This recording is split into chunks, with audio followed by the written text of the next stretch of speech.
Step right up, step right up. We are here at the Lenovo booth at CES 2020, and in my hand, I might be holding the lightest laptop that I'm going to see at this show. So just how light is this laptop? Let's see. 1.84 pounds. Less than 2 pounds. So what is this magical laptop? How is it so light? I'm going to answer all of that right now. So introducing the Lavie Pro Mobile. This is a collaboration between Lenovo and NEC, a Japanese company, and Lavie is a line that we've seen before a couple years ago with the Lavie Z that was also less than 2 pounds, but this is much better. So first things first, the lid is actually made of a racing car grade carbon fiber, while the rest of the laptop is made of a magnesium lithium alloy.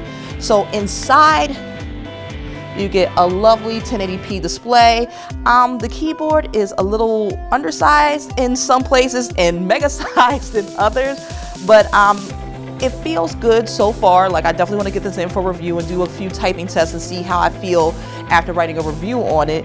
So this is priced at starting at $15.99, and it's going to be available starting in March. In terms of specs, you're going to get an Intel 8th Gen processor.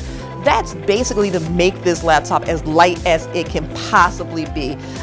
Anything else, you are going to sacrifice weight, and they really didn't want to do this. And honestly, if you were to hold this, you wouldn't even believe it was like a mock-up. It's just that light. I cannot wait to put this through its paces. It is actually lighter than one of our current favorite business laptops, the Dragonfly HP Elite. So this is super duper light. It's also called the Lavie Pro Mobile. And for more coverage on all things Lenovo and everything else that the show floor has to show for CES 2020, stay tuned to Tom's Guide.